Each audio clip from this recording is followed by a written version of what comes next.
Ladies and gentlemen, it is time for this week's Yap of the Week. I've been missing these. I've been dying to get back to yapping for you guys. And I want to start this one out with a bang here for this little spring session. And I want to start out in the NBA. We have a lot of NFL coverage here in the back half of the show. So I want to start in the association.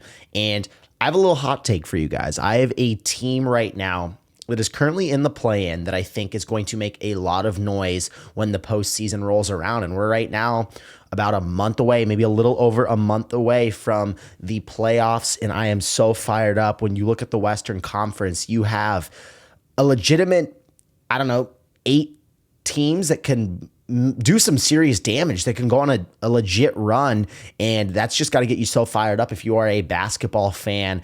And the team that I'm looking at right now in the play-in is the Minnesota Timberwolves. I think they are the most underrated team in all of basketball right now, and if they weren't in the West, this team would they would be the 4 seed in the East, which is so crazy, but they're the 8 seed in the West, and they've won 8 out of their last 10 games.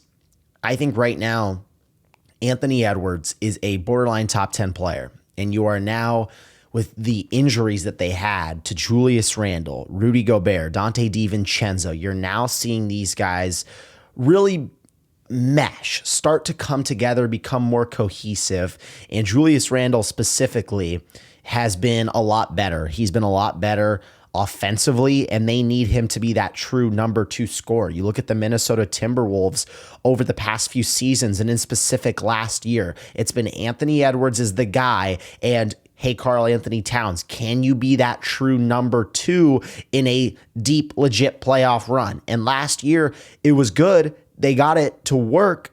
Anthony Edwards going crazy up until the Western Conference Finals. Then Karl Anthony Towns fell off a cliff. And I'm not saying that Anthony Edwards had a great series either, because his efficiency was horrible. But Julius Randle, they need him to step up and be a legit number 2 if this team's going to go on a deep run. And I believe he can step up and be that guy.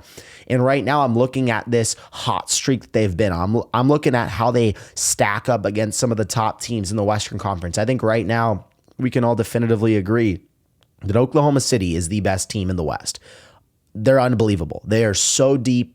They have guys 1 through 5 that can guard, and they have the presumptive MVP in Shai Gilgeous-Alexander. And the second best team in the Western Conference, in my opinion, is the Denver Nuggets. I believe they have the best player on the planet in Nikola Jokic, and I understand that they're not the same team that they were when they won the championship, but when you have the Joker, when you have Jamal Murray, who consistently steps it up in the playoffs, you're always going to have a shot, and so I can't rule out Denver. And I look at how Minnesota has stacked up against those 2 teams this year. Minnesota's 2-2 against Oklahoma City. They're 3-0 against Denver, with one more matchup to be had later on this year. I think Minnesota right now, with how they play defensively, with how willing of defenders they have, with Anthony Edwards, with Jaden McDaniels, with Rudy Gobert, with Julius Randle, they've got guys that will step up and guard. And I think a big time piece for this team is not only Julius Randle stepping up when it matters the most in the postseason, but it's also Anthony Edwards getting contributions from guys like Jaden McDaniels and Dante DiVincenzo. I believe that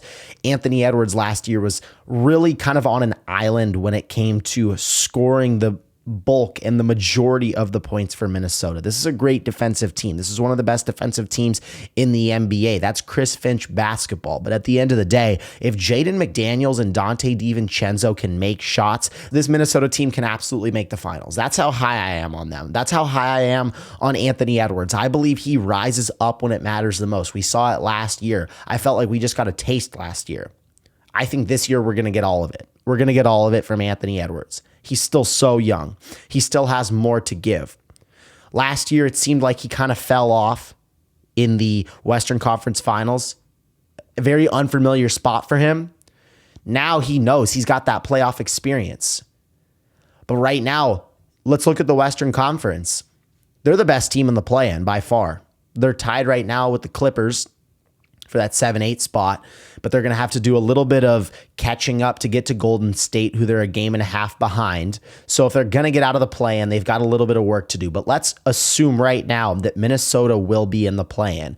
They're going to have the Clippers in the first round, and I believe that they absolutely beat them. If they don't, they're going to cakewalk through Sacramento and Phoenix. But right now, Houston is the number 2 seed. You're telling me that if Minnesota is the 7 seed, they can't beat Houston? I think they beat them in 6 games.